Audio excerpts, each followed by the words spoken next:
What's up, y'all? Got my man Layton here. You feel me? This is No Wasted Talent. I mean, this is the show. Really, this show is just dedicated to people who are looking to be entrepreneurs, influencers, business owners, and them just taking what they have, the opportunity they have, and making the most of it. Yeah. Not wasting their talent, things like that. And I told you earlier, but I came up with the idea just from watching the Bronx sale. Yeah. And I'm seeing like Sonny, he's teaching Cologelo all these lessons, and he like, Great movie. yeah, he's like, the saddest thing in life is wasted talent, and that always stuck with me for life, Because like the way I grew up, I seen so many people just throwing life away, or have like great talent, and they just never used it. So just seeing you doing your thing with modeling and all that, and then even coming out to New York, and you recently just got the Ralph Lauren. Yeah. So let's talk about that. Let's go right into that. Yeah, that was a dream come true. I always say dreams do come true because they do, and that was always something I wanted to be a part of. Like growing up, I'm like, yo, mom, I want to be a part of Ralph Lauren. Like I love the clothes, the material. It's all inequality for me, and like that Western look and that Western style is American made. So. I just admired it, and I just kept saying it. I would write it down in my journal and stuff like that. And moving out to New York, I'm like, oh, that would be a good opportunity. I still had it on my mind. It was still like attracting to me. And so, one day I got an invite. You know what I mean? Yeah. There are people over at Ralph Lauren. They reached out to me via email, like, we would love to invite you to our new ski collection. I'm like, yo, like, that what? sounds crazy, right? Yeah, it's like at the flagship store.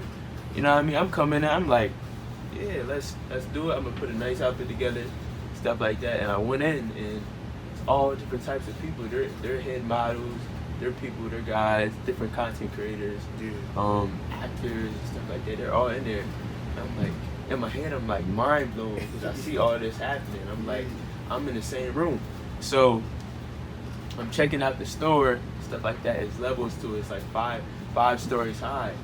And like I'm greeting people, and I'm like, yo, like, when you really think about it, like, you can have what you want in this life if you just keep going. And so that was part of the reason why I was grateful, because things just happened. They featured me on the page, and I'm like, man, like I was thinking about this last year, and it's here. And that a situation like that can only propel me forward. And so now I'm looking toward the future, because it's definitely bright, and I'm gonna just keep going. So what I mean, that was one of the gifts of moving to New York City. And that's like, and getting that is like a product of starting out, and just like you said, you kept going, you kept working. So starting out, the things kind of just, when you first started into the whole modeling industry, did it kind of just take off, or was it slow at first, and then you just saw like small movements up? Like, it was it was not easy. I'm still like breaking down doors, and like really you just got to take things into your own hands. Like no one's gonna hand anything to you. At first I knew someone who worked like in fashion, a great PR, and he's like, you gotta really do it yourself. Like build your portfolio, take your own pictures, post them. Like social media is your resume. It's your portfolio. So you have to use social media as your tool. And so that's what I've been doing. You got to be able to innovate with time. And so no, it wasn't easy. There was times where I doubted myself. I'm like, man, like this is type hard. You know what I'm saying? So, but I just kept going. Like what I mean? That's the drive I had in me. And so as time moved on, like more opportunities started to flow. People recognize the work you're putting in, and people want to help you too. So reaching out to different photographers, like, can you take my pictures? And you know what I mean? And they would be willing, because they seen the work that I was doing myself. So people are willing to help you if you're willing to help yourself. That's a fact. So that's how a lot of opportunities came to me, because there was a girl who put me on to her agency, and that's how I got signed. So shout out to her, you know what I'm saying? So yeah, opportunities will present themselves if you're ready. Yeah. You know what I mean? If you're ready, it will be there, and you gotta capitalize. And so it's been a rocky road. I'm still on the road, you know what I mean? every once in a while you hit a milestone on that road, but you can enjoy it for the moment. Just keep going. Yeah. Stay on the road, because you know what I mean. It's long. You just have to stay on the road. I mean, that's really it. That consistency really helps you go, you know, make it through all those hurdles. Yeah. Like, cause you know that you got talent. You know that although the opportunities, they might not be in front of you right now, you know they out there. Yeah. So you know, staying consistent. And I always tell people this: when you stay consistent, good things is gonna happen for you. Amen. And I can go back, like my pops taught me that a long time ago, just with basketball. You know, like around here, I felt like, yo, like I'm in certain conversations, but in some conversations I'm not. But then when I go outside the city and I play against the top players in the country, it's like they recognize me. They see me at the same camps, all the same events, the same joints, so they know who I am. But you know, then I go through all my years, and then my senior year, I get nominated for the All-American. Wow. So then it feels like, it feels like the hard work and the consistency is paying off. Because you know, you have those days where your confidence is high, and then you have it where it's not as high, but you just like, yo, fuck it, I'm gonna just get through it. Those high and low moments, you gotta be able to weather the storm a little bit. But it's like, at that moment, you gotta recognize from all the hard work you've been putting in behind the scenes when nobody was watching. Now you're nominated to be All-American in the All-American games and stuff like that. That's hard, man. You just gotta keep. That's just a testament. Yeah, and like when people, and it also inspires other people when they see that stuff. They're like, damn, this person did that. Like, even like you with the model. Like, there's probably somebody here right now who wants to get into modeling, and they're looking at your page right now, and they probably seen your journey, and you're not even where you want to be at. Yeah, that's still like you still, to me, I'm like, you're still like, you at the door. You'd even like, I see you doing like acting. Probably starting your own agency at some point later down the line.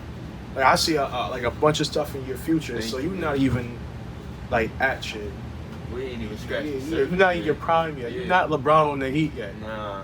I'm like still going, you know what I mean? And it's like you kind of want to keep pushing that, you know what I mean? So it's like, I was at the store yesterday, still Christmas shopping. Christmas was like literally around the corner, 2 days, and I'm in JCPenney, and I'm like, okay, what do I get? You know what I mean? I'm going to so many different stores, and they caught me off guard because someone like recognized me.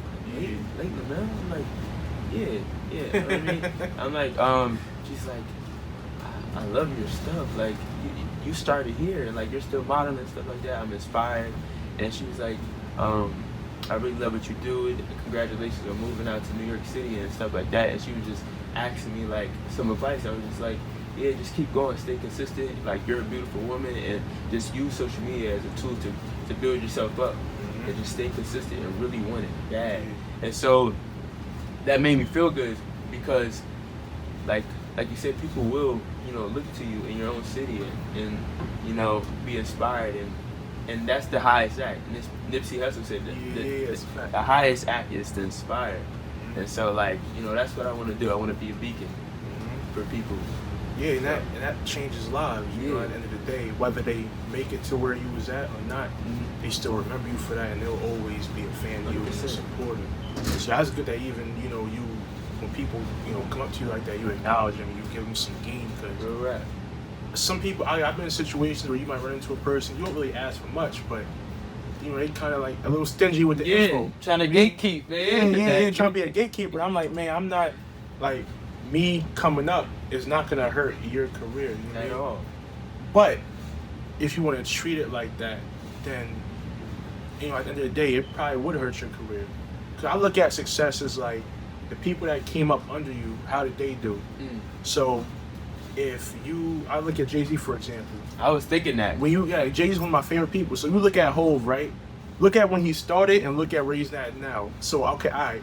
Rockefeller is not, how it used to be. It's not the same thing. But look at his dudes that surround him, like Ty. Ty is still winning. He's running stuff. OG1, he running stuff. He got Emery. He did like 10 years. Came out. He got him with Puma. Yeah, he doing his thing. So when you look at Jay-Z, look at the guys that he surrounded himself with, and they all successful too. Memphis Bleak. The people he helped, you know what I mean? Like most of the people, like even his artists. We could talk about Rihanna That's a fact. Kanye, you know what I mean? Those people he helped, reach billionaire status. Exactly, bro. And they all came from that camp right there. So that's like, that makes me respect him more.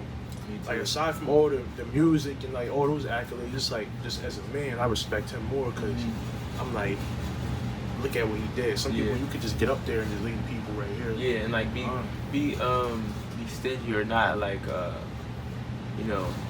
put people on. Yeah. You know what I mean? Because people will respect you more for what information you can give. Because why would you keep it for yourself? You know what I mean? That's a fact. When you know you can help somebody else, and when you help somebody else, it'll come back tenfold. That's a fact. So I never want to like try to stop somebody from prospering, because I know how I felt when I wanted somebody else to give me information, and it didn't happen. I had to seek it myself. But you come across people who are like that, but it's all right. It's cool. You ain't I'm gonna gonna run into somebody else. Gonna keep going, you know. I'm not gonna go back to the crib and just be like, yo, fuck, I ain't doing it no more. You mean? Can't let anyone discourage you. That's a fact. So, moving to New York, how was that transition for you? Because, you know, like in PA, we live a different lifestyle than, you know, like New York. Like, we not too far from New York, but we obviously live a different lifestyle. You know, PA different from Jersey, different from New York. You feel me? Like, so how was that transition from you? And I don't know if you got roots in New York or not. Like, my pops is from New York, so I kind of grew up just out there all the time. But like, how was that transition from you going from PA to New York, and then just being in the modeling scene out there too? So how was that for you? Well, like growing up, I would always be going back and forth. I always took the train. So 3 hours and 20 minutes, I was up there. You know what I'm saying? Amtrak, right? Amtrak. Yes, sir. And so like I would always come up, so I would get used to it. You know what I mean? It was never like I felt like I was shocked. You know what I mean? Seeing so many different people. Like, I was young, and it was in Times Square. I have a picture of it, and I was looking up at the billboard saying like, I want to be there one day, and I want to be able to, like touch people. And so it was at that moment I knew like, okay, I'm gonna get here. So I would like kind of like visualize me going, and so it kind of made it easier because eventually that happened. So I was getting modeling situations in New York, and so I was getting used to it. And plus, I had family there in New York, in Brooklyn. And so like I would stay there every so often and stuff like that. And before I even moved into my apartment, I was staying with my aunt and uncle in Brooklyn for like 3 months because I was attending my acting studio. You know what I mean? So I was there for 3 months, and I was doing a fall intensive. So like I was basically just getting a taste of the foundation of the work. So like that 3 months helped me too, because like that's when I really learned how to maneuver in the city. You know what I'm saying? So like fast forward a year later, literally on the same date that the class ended, a year later I got approved on the same date. You know what I'm saying? So it was October 10th. Matter of fact, no, October 10th I moved in. October 7th. You know what I mean? That lucky number 7. I don't know what it is. You know what I mean? So October 7th, I got in. You know what I mean? By God's grace. And so I was like, things really do come full circle when you really want it. I didn't know how it was going to happen. I didn't know how I was going to make it back, but it happened. And so it was difficult at first. I felt like nobody, no landlords, no anyone. I feel like they didn't want me to be there, you know what I mean? Because everyone talks about how hard it is to find a place in New York City and live. That's a fact. And so it's hard, you know what I mean? So, but I just kept going. I didn't quit. There was times I wanted to quit, but it was this Kobe video. He was like, eventually the storm will end. You know what I mean? He said something along the lines of that. And so when I was down and out, and I thought like, okay, this is it. Like, I don't know where I'm going to be, but and I just got the call one day, and they told me I was accepted, and I felt like that was that door that opened. You know what I mean? The door's finally open, so this is where the real journey begins. You know what I mean? This is where the real work begins. And so, it wasn't easy. It was not easy at all to move to New York City, but I'm there. I'm there now. So, sometimes the best way to prepare is just jumping in. Yep. You gotta figure it out while you're there. You mean, like, the longer you spend trying to put all these pieces together and analysis paralysis. You know exactly. You just analyzing it forever. You know what I mean? You just gotta jump in the water. You know what I mean? Take risks. Real right. You know what I mean? Sometimes calculated risks. Like, really be like, yo, I'm gonna do this. I'm gonna figure it out. It don't matter. You know what I mean? Sometimes you just gotta take the risk because you don't want to regret. Regret is like the worst thing ever. You know what I mean? You want to be like, I wish I did this. You know what I mean? And be trying to tell other people what to do or how to inspire other people. How you gonna inspire somebody you didn't do it yourself? I mean, I'm gonna tell you a crazy story about regrets, man. So that's why I got this tatted right here on me. It's hard to see. I got the hoodie on, but yeah, it's Jay-Z lyrics. Like he got a song called "Regrets" on his first album. I never heard that one. I don't think. He talking about in order to survive, you gotta learn to live with regrets. So I got the whole hook from that song. I got it tatted right here, and that just reminds me that whatever I gotta, if I want to do something, just do it, because I don't want to look back 20 years from now and be that old head like, yeah, I wish I would have did this and wish I would have did that. I just want to do it. You know what I'm saying? Like, so anytime I run into other people and they like, yeah, I want to do this, but I don't know this and that. I'm like, nah, bro, just do it. Yeah, just do it. And if you fail, fuck it, you fail, nigga. Like, you can't be lower than what you are right now. That's a fact. Like, we don't got nothing to lose for real. Nothing to lose, like, bro. Like, if you want to be real, like, in our community, we start at zero. My grandpa used to tell me, like, a lot of people start at, you know, they started this, their family started at that, you know what I mean? Like, being born black, you practically starting at zero, you know what I mean? You behind. So, like, you just gotta, like, put those things aside, put those, like, negative thoughts aside, you know what I mean, that we grew up hearing, even about ourselves or about the other people, you know what I mean? You just gotta just do it, you know what I mean? And sometimes you get blessed and someone says something to you and it just sparks something else, or you're just like around negative people and you just don't turn out to be like something that you really wanted to be. So you gotta kind of, like we say in this our acting class, we say reverting back to the child, or the child that was in you, you know what I mean? What did the child look like that really wanted something? Or like, even when you were playing around, what were you connected to? You know what I mean? What made you be free? You know what I mean? So a lot of people like dancing, a lot of people like acting, a lot of people like music when they were little. But like you go through the school system and you're kind of conditioned to act a certain type of way, you know what I mean? Or like act nonchalant, act like you don't care about things, lose your emotions. When you really are an emotional person, most artists are emotional. And so like that's how you know when you can feel things really deeply, like you're probably a creative person, and like people tell you like what you can't do, and so it kind of like brings the child out of you. But like the idea is to really like get back to the child that was in you once before. Pablo Picasso said like it took me a lifetime, and when he meant that, he meant like being a child or painting like a child. So it's like I love that idea. Nah, that's actually smart. I never thought of anything like that, but I see the correlation though, because being like that or allowing yourself to be like that and as creative, you know, as you were back when you was a child, that can also make some people kind of envy that emotion that you have, that you're able to access that, and they like, nah, why do you have so much confidence in yourself? You able to, you know, you want to do this. Well, you know, what's the issue with having confidence in yourself and wanting to go back and be creative? You know? Nothing. Because when you were a kid, you didn't care about anything. Your parents are probably when you're a kid, you're watching. You know what I mean?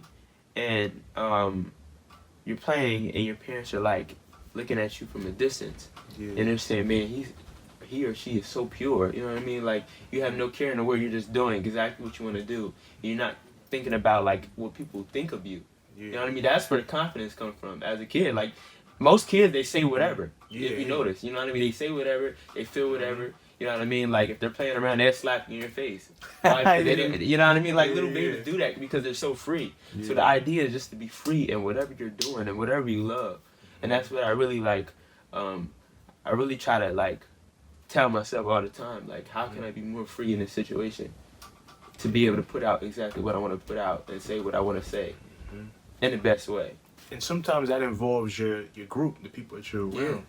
Like I remember one time in college, we was all sitting outside. It was like 10 of us, and I'm talking about how basically, okay, we're in school, right? You know, we go to school to graduate to make money. Yep.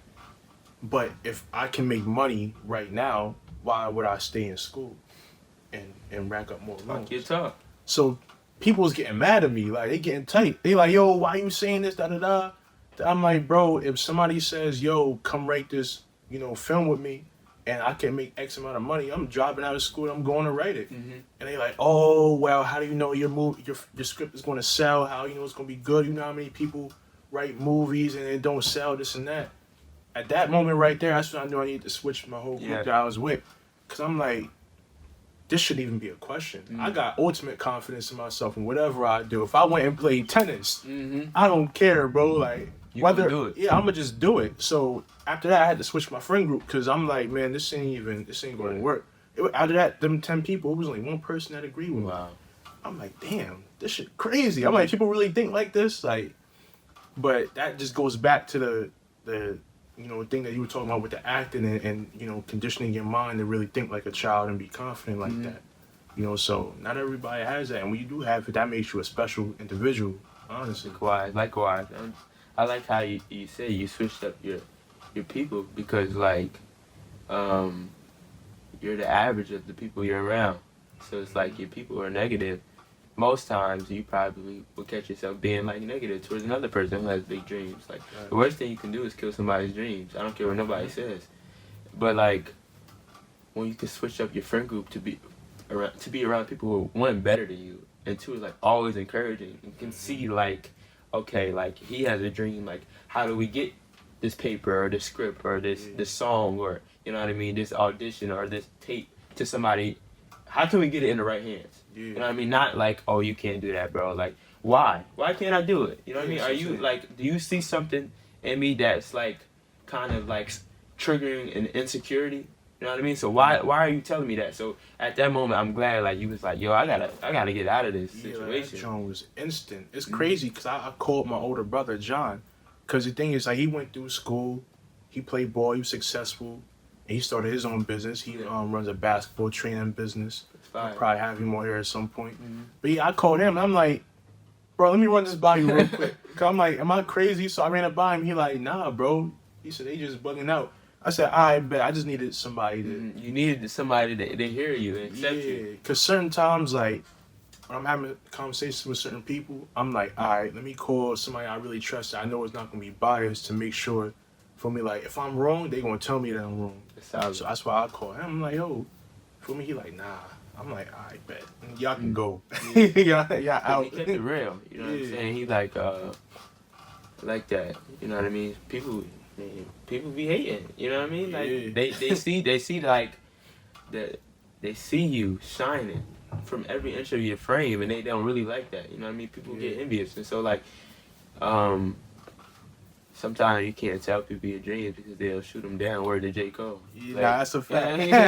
That's a fact. You already know, bro. You know what the song. What was that? That's too deep for the intro. That's a fact. That was on the mixtape. Friday Night Lights. Mixtape Cole, man. Crazy. Rap. Man, speaking of Cole, what rappers you listening to, man? Man, like, it's J. Cole forever. You know what I mean? J. Cole #1. But like, I really like Drake. You know what I mean? I really like what he's about. He can like switch it up, you know what I mean? I like feel like I like him because he talks about his feelings, like whether he was in a situation with a girl, you know what I mean? He can like openly talk about it, but like, I mean, I like Frank Ocean's cool, you know what I mean? Like he gets into it. I like, man, like, there's so many people. It's a lot of good artists. Like even if we want to talk about like women, like I've been Beyonce's John being her thing been on repeat, you know what I mean? Like her album is crazy, you know what I mean? I'm never gonna be one of them dudes that's like, yeah, I don't listen to Nah, bro, she's fire, you know what I mean? Plastic off the sofa, like I was talking to somebody the other day. I'm like, yo, I feel like you're talking to me, you know what I mean? Like, you know what I mean? Like her voice and her aura is like comforting to hear, like, you know what I mean? A black woman like that, like super talented. It's like I feel like I'm safe with her when I listen, you know what I mean? I feel like she can, as a man, like she can like do something to you, so like comfort and you know what I mean. She make you want to dance a little bit. So fact. Her, man, I really like to listen to a whole bunch of stuff. Like I follow like different music pages just to give me some different like vibe and stuff. Like whether it's like techno or like upbeat music, R&B. I like to just expand my taste of music. So, but to keep it short, I grew up listening to J. Cole. You know what I mean? So that was the person who got me through a lot of hard times. You know what I'm saying? So I can't forget, and this is controversial, I can't forget Kanye. You know what I mean? Like, I know he does some like outlandish things, but like I was really connected to his music. Yeah, me too. Before like he even went like kind of fell from grace like hard. Yeah. Like his music did something to me, and so I had to check myself and be like, I actually made him my hero. And so sometimes like I read something, he was like, you know what I mean, sometimes your heroes won't be your heroes forever.